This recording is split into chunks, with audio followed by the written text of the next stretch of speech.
Muy buenas tardes, amigos. Les saluda el ingeniero Carlos Córdoba de Córdoba Ingenieros. Luego de un tiempo de estar alejado de mi canal de YouTube por motivos netamente laborales, dedicados al ejercicio profesional de este maravilloso mundo de la ingeniería estructural, vamos a retomar la difusión de nuevos e interesantes videos. El día de hoy vamos a tratar un tema muy importante denominado la rigidez efectiva en edificios altos. Recordemos pues algunos conceptos básicos que se han pasado en videos anteriores, como es el caso del diagrama momento-curvatura. Habíamos visto que un elemento de concreto soporta tensiones hasta cierto punto, llamado el momento crítico, donde todavía el concreto es capaz de soportar algunas tracciones. Pasado este momento crítico, que está relacionado con una curvatura crítica, ya el concreto no es capaz de soportar tracciones y se comienza a agrietar hasta llegar al momento de fluencia, que está relacionado con la curvatura de fluencia. Es ahí donde ya el acero comienza a fluir, se genera la primera rótula plástica. Si vemos la gráfica de la izquierda, entonces tendríamos estos puntos importantes o denominados también pivots, que es el agrietamiento, la fluencia, el desprendimiento del concreto y hasta llegar a la falla. Aquí tenemos a la mano derecha la representación trilineal del diagrama momento-curvatura. Entonces, la rigidez efectiva, EI crítico, rigidez efectiva, estaría dado por el momento de fluencia dividido entre la curvatura de fluencia. Esta sería la recta desde el origen hasta el momento de fluencia que define la rigidez efectiva. Tenemos la curva trilineal del color rojo que define la curva del momento curvatura. Aquí tenemos los puntos básicos o pivots, el M crítico, el MY, el M último. Si todo el comportamiento sería lineal, pues tendríamos nosotros una sola recta que describe el comportamiento de la estructura.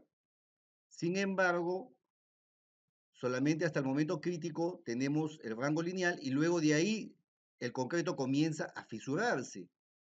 Entonces, se define la pendiente K sub E que determina la rigidez efectiva y K sub I la pendiente que determina la rigidez inicial o la rigidez elástica, que se puede calcular como el momento crítico entre la curvatura crítica, ¿cierto? Este punto, aquí tenemos dos puntos, el momento crítico y la curvatura crítica. Y la rigidez efectiva, K sub E, la definimos como el momento de fluencia dividido entre la curvatura de fluencia. Entonces, el porcentaje de agrietamiento que yo debería de considerar en el análisis sísmico de una estructura sería pues la relación que existe entre la rigidez efectiva K sub E dividido entre la rigidez elástica K sub I, multiplicado lógicamente por 100 para tener un porcentaje de agrietamiento. También se define el periodo efectivo, que es igual al periodo elástico, que multiplica a la raíz cuadrada de la rigidez elástica entre la rigidez efectiva. Existen pues varios códigos en el mundo que determinan factores de reducción de la inercia bruta. Por ejemplo, en Nueva Zelanda, las vigas la reducen a 0.35 la inercia bruta, en las columnas de 0.40 a 0.70 I sub G la inercia bruta. El ACI 318 en Estados Unidos, en las vigas 0.35 I sub G, columna 0.70 I sub G, muros no agrietados 0.70 I sub G y muros agrietados 0.35 I sub G. El FEMA 356 también tiene reducciones debido a la rigidez de flexión y también a la rigidez de corte. Y aquí tenemos las expresiones para ambas. También toma en cuenta la carga axial. Columnas con compresión debidas a la carga de diseño de gravedad mayores a 0.50 F'C por A sub G, hace unas reducciones de 0.70 de E I sub G y al corte 0.40. Y cuando son menores que 0.30 F'C A sub G, la carga axial, aquí tenemos los valores de las reducciones. igual para muros no agrietados y para muros agrietados. Pulai y Priestley en 1992 también hicieron propusieron factores de reducción de las inercias y tenemos, por ejemplo, para vigas rectangulares 0.40 I sub G, para vigas T y L 0.35 I sub G y para columnas también dependiendo de la carga axial tenemos desde 0.80 I sub G hasta 0.40. Tanto el FEMA 356 como Pulai y Priestley toman en cuenta la carga axial a efecto de considerar los factores de reducción. Cuando una columna soporta mayor carga axial, es lógico suponer que los factores de reducción serán mayores, ya que el elemento al estar más comprimido se agrietará mucho menos. Tal es el caso, por ejemplo, de Pulai y Priestley, que para cargas axiales mayores a 0.5 F'C a sub G, el factor de reducción varía entre 0.70 a 0.90. Y para cargas axiales iguales a 0.20 F'C a sub G, o sea, está menos comprimido, la reducción será de 0.50 a 0.70. Columnas con mayor compresión tendrán factores de reducción más grandes.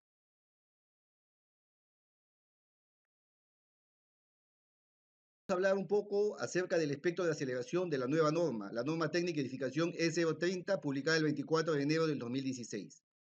En este nuevo espectro de diseño ya consideran los valores para periodos largos, T mayores a T sub L, con lo cual se corrige el espectro de desplazamiento.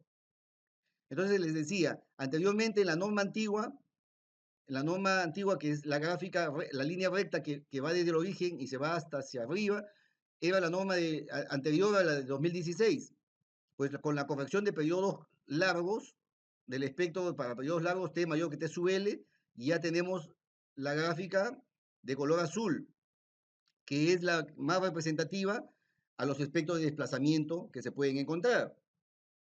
Entonces, si tenemos en cuenta que el espectro de aceleración es igual al espectro de desplazamiento multiplicado por la frecuencia natural al cuadrado, y sabemos que la frecuencia natural es 2pi entre el periodo, entonces tenemos también fácilmente el espectro de desplazamiento, que es función del espectro de aceleración que multiplica el periodo al cuadrado dividido entre 4pi al cuadrado.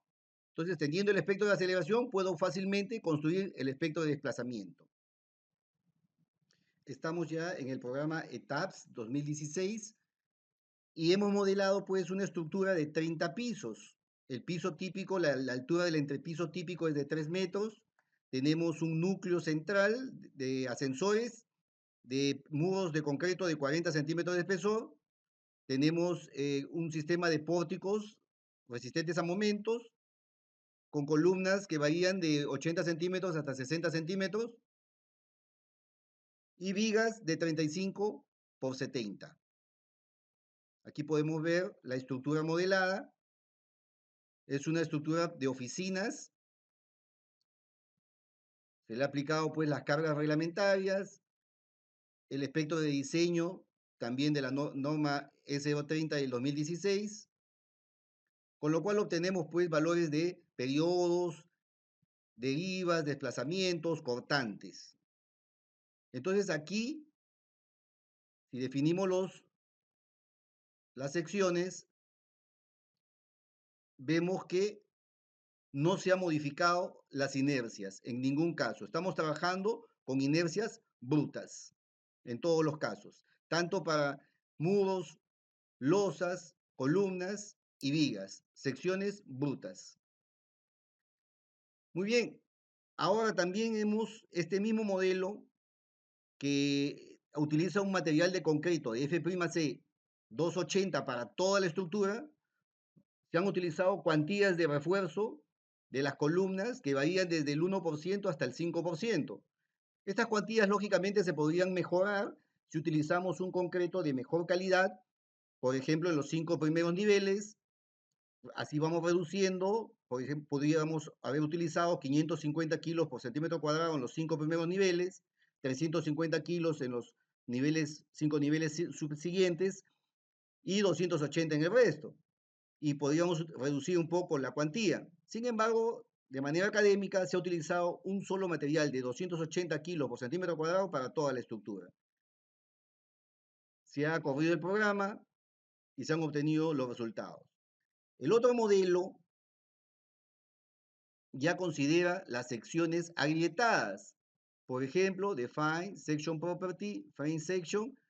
Vamos a ver la columna de 80 por 80, por ejemplo. Tenemos que las secciones han sido agrietadas al 70% de las inercias. Aquí en momento de inercia, alrededor del eje 2, 0.70. Momento de inercia, alrededor del eje 3, 0.70. Para las vigas, 35, 0.35, 0.35. Lo mismo se ha hecho para el caso de los muros y también para el caso de las losas. Se ha corrido el programa y luego hemos verificado los resultados. Aquí tenemos en una hoja de Excel los resultados para el edificio de 30 pisos. Es una estructura regular en la dirección X y en la dirección Y. Respecto al periodo fundamental, el periodo lógicamente se incrementa. En secciones brutas tenemos en la dirección X para secciones brutas 2.534 segundos y con las secciones agrietadas 3.364. Hay un incremento de 32.75%. Respecto al desplazamiento, el incremento es muy pequeñito, casi no hay variación mucho en los desplazamientos, 2.28%. Y respecto a la deriva, también el incremento es ligeramente mayor al 5%. Respecto al cortante, al contrario, hay un decremento, se reduce aproximadamente 22%, una reducción del cortante. En la otra dirección, de igual manera, el periodo crece 33.54%, pero los desplazamientos prácticamente no hay mucha variación, menos del 1% de incremento, 33.02 a 33.32. Y la deriva de 0.0047 a 0.005, un 6.38%. Y de igual manera el cortante también se reduce, o sea, hay una reducción al corte. Entonces, si consideramos nosotros secciones agrietadas para el análisis sísmico de edificios de gran altura, pues no va a haber variación en los desplazamientos, tampoco mucha variación en las derivas, sin embargo hay una reducción en el cortante. Ahora en el diseño, podemos ver acá, en la mano derecha, cuando utilizo secciones sin agrietar, tengo demanda capacidad de 0.794 en las columnas centrales, y cuando utilizo secciones agrietadas, se incrementa un poco a 0.858.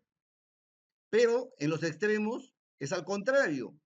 Cuando utilizo secciones brutas, 0.707 y secciones agrietadas, 0.679, se reduce.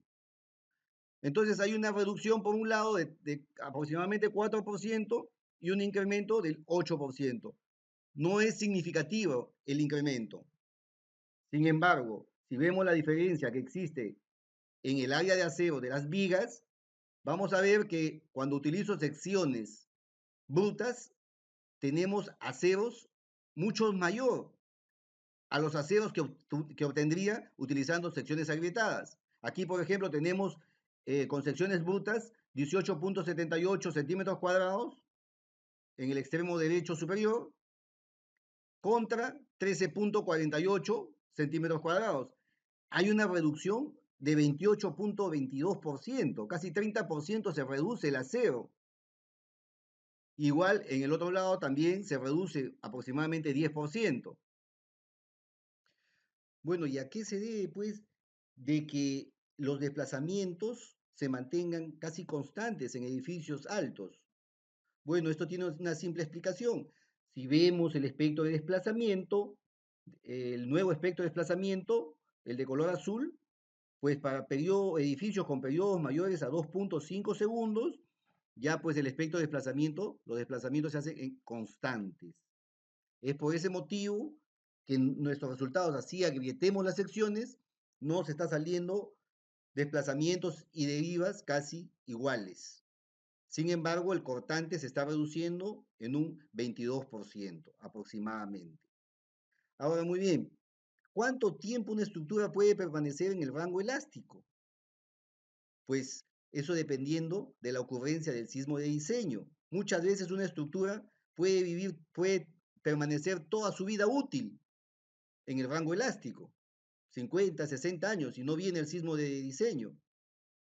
Y además, agrietar secciones en edificios altos estamos viendo de que tanto para el diseño como para el análisis no es favorable, por el contrario, se reduce el cortante y en el diseño se reduce el área de acero. Se lo dejo a ustedes le dejo a ustedes como tarea verificar qué pasa con edificios más pequeños, edificios de 10 pisos y edificios de 5 pisos. Yo ya hice la tarea, para edificios de 5 pisos tenemos que el cortante no va a cambiar, va a permanecer igual, pero los desplazamientos se van a duplicar. Va a haber un incremento casi del 100% de desplazamientos.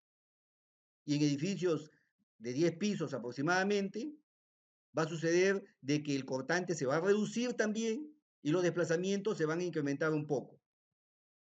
Pero lo que tenemos que hacer es ver el desempeño de estas estructuras. Si tenemos que cumplen el objetivo del desempeño, para que nuestro código diseña para un periodo de retorno de 475 años y estaríamos en seguridad de vidas, y si estamos cumpliendo con ese objetivo de diseño, pues no habría por qué agrietar las secciones. Eso le voy a estar mostrando posteriormente en videos, tanto el pushover y el análisis no lineal tiempo-historia, y espero pues que podamos enriquecer nuestros conocimientos. Eso es todo por hoy, amigos. Muchas gracias. Soy Carlos Córdoba, de Córdoba Ingenieros.